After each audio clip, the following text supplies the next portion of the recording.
Good morning, students. Today we shall discuss about Doll's House characters, especially Nora. Nora is the central character. Entire story revolves around Nora. She is a good housewife. She is a good manager. She is a good planner. She is a good executioner. Now we shall discuss about Nora. We meet Nora at the very outset when we find Nora is a very loving manner, and Nora has greater role in upbuilding the theme of the play. The character of Nora in this play is elaborately drawn. The portrayal besides being elaborate is also realistic and vivid. The author has actually made her live before us in the pages of his play. There is a remarkable development in her character before our very eyes. During the brief period of 3 days or which the action of the play extends, she almost undergoes a transformation. At the end of the play, she is being far different from what she was at the beginning. She is portrayed in various relations. We see her in her relations with her children, in her relations with the moneylender Krogstad, in her relations with her friend Christine Linne, in her relations with an admirer and secret, in her relations with the old nurse who had brought her up and who is now bringing up her children, and above all, her relations with her husband. So, we can say that she believes in making and maintaining relationship. When the play begins, we find her in a merry mood. It is Christmas Eve and she has just come back home from her Christianity. She is in a carefree mood and she is humming cheerfully to herself. She does not seem to have the least worry in her life. Even her financial worries seem to her at an end because her husband is going to take up a new highly paid job with effect from the New Year day. At the end of the play, however, we see the same woman in serious somber mood making her exit from her husband's home and going to face an uncertain future. Much has happened during these 3 days and a vast change has taken place in her thinking and in her outlook upon life. Indeed, the change is most radical and one which we didn't expect in the least at the beginning. So, Nora is a devoted and self-sacrificing wife. Several years ago, when her husband had fallen seriously ill, and when the doctors had advised her to take him away to a warm climate in southern Europe, she had felt compelled to borrow money on interest from a man called Krogstad and had also found it necessary under the circumstances to forge the signature of her father on the bond which she had signed in order to get the money from Krogstad. The forgery having been thought by her to be unavoidable because Krogstad had wanted someone to stand as surety to her in respect of the loan, and because it had not been possible for her actually to obtain her father's signature. All these years she has felt happy in the thought that she had been able to save her husband's life by having taken him away to a warm climate in Italy, even though she had been forced to borrow the money for the purpose, and even though, of course, at the time she had not realized that the act of forgery was something serious and a criminal act which could land her in trouble. She has regularly been repaying the loan with interest in monthly installments to Krogstad, and in order to make these payments, she has been finding necessary to spend as little upon herself as possible. We can't say that she was an extravagant. She was discharging the family responsibilities at her own level. She was perfect in doing the things, how to manage the things. She has even been undertaking some copying work from outside in order to earn a bit of money so as not to fail to pay the installments. But she has never felt sorry about the loan that she took because she has always found pleasure in the thought that she had saved her the forged signature to her husband, because she has never wanted her husband to have the feeling that she had done anything anything special or extraordinary for him. She knows that if husband were to know that he owes anything to her, his pride would be hurt. She has therefore taken every precaution to keep the whole transaction a secret from her husband. Her dealings with Krogstad have been a clandestine affair.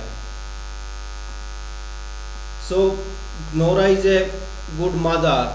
If we talk about good mother, good wife, good homemaker, Nora is very loving a mother who almost does upon her children.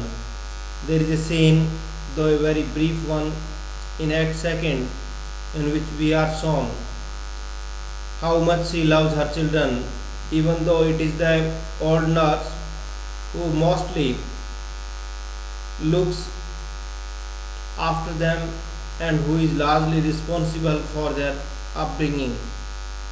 It is happy domestic scene in which the children show great pleasure in the company of their mother, and in which Nora is shown as supremely happy in playing with them.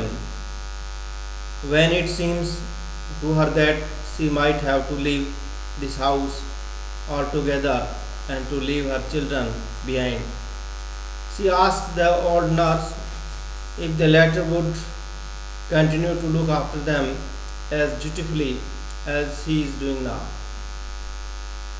Thus, she is quite concerned about the welfare and happiness of her children, and it comes as a great surprise to us that ultimately she actually leaves them. A desertion, a desertion of her children at the end is something of which we cannot approve, but her own state of mind at the time is such that she finds no alternative but to leave them. An unpleasant trait of Nora's character is her tendency to tell lies. She denies that she has eaten any macaroons or jam. She denies that Krogstad had paid her a visit.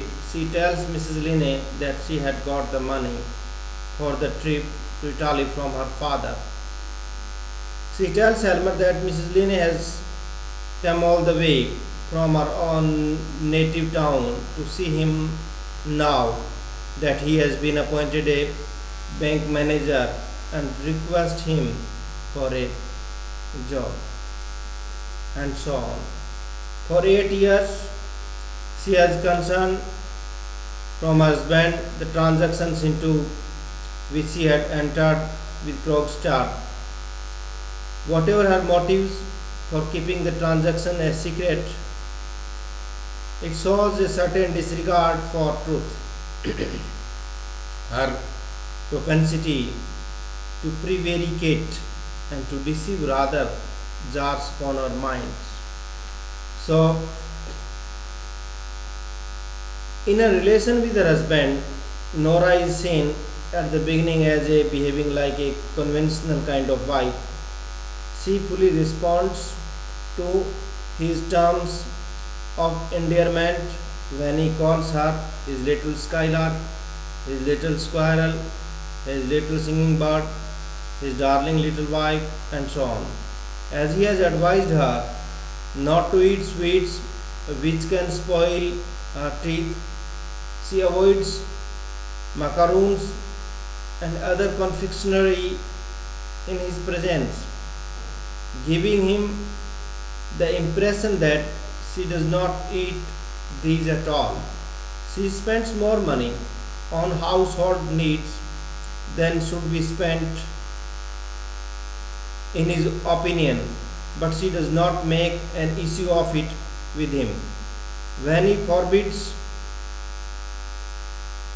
her to borrow money in anticipation of the higher salary that he would now be getting, she acquiesces.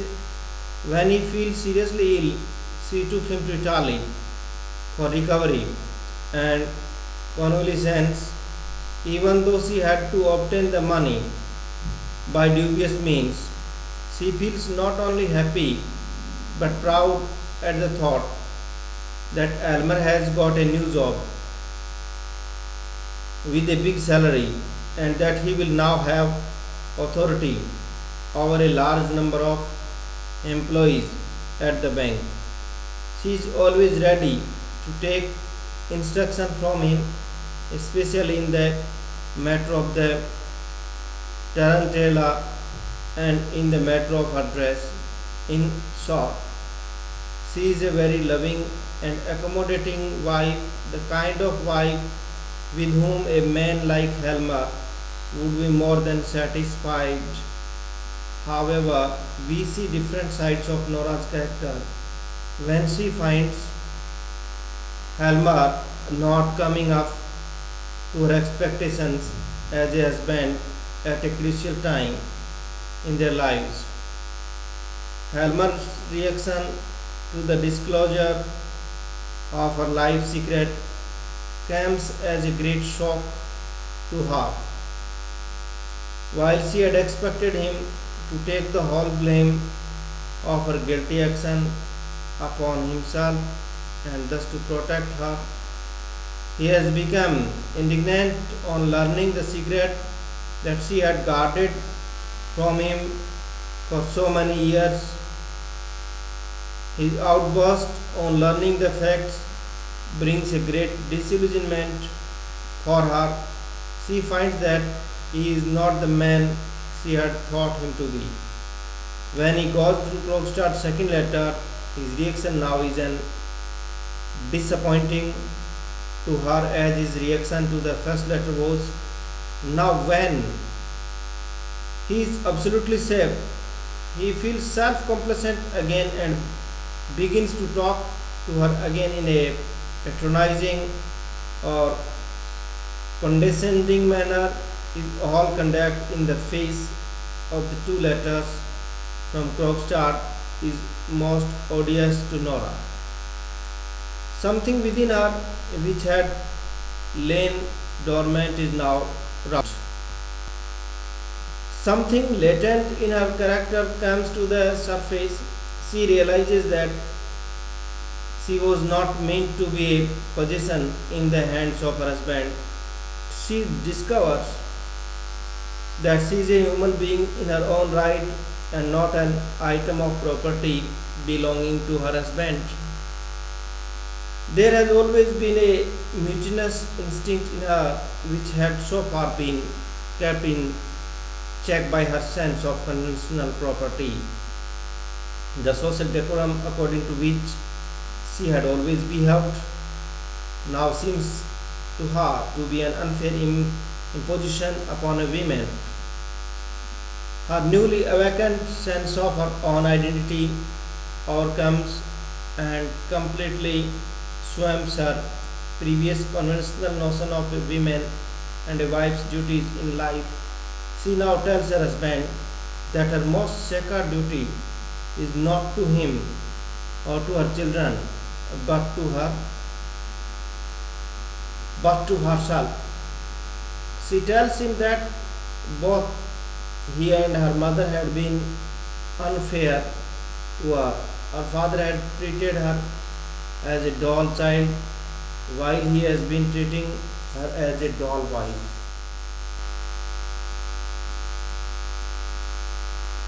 In her father's home, she had felt compelled to adopt her father's views and opinions, and in her husband's home, she has so far been feeling compelled to adopt her husband's views and tastes. She tells Helmer that now she has realized that she is first and foremost an individual who must think our things independently and come to her own conclusions. She now rejects Helmer's role as her preceptor and her educator. She says that she would educate herself by first-hand experience of the world. Even what religion and morality tells her would not be acceptable to her without her personal scrutiny of principles they have to teach her. She tells Helmer that she has ceased to love him now because he has proved to be selfish and self-centered. She announces her decisions to leave him, to leave his house, and even to leave her children, and she actually steps out of the house, slamming the outer door behind her. Thus, we can say that Nora is a good lady. At the end of the play, Nora shows herself to be an emancipated woman, a woman who has liberated herself from the involvements of a domestic life in order to discover herself and to stand on her own legs. There is nothing impossible to incredible about her decisions. At the end, when she discards her conventional ideas of marriage and declares her independence from her husband's control, we see she succeeded in establishing her own identity. She is a role woman for the women of the rest of the world. She she enjoyed finally the freedom, and now she will lead her life according to her own way. Thank you.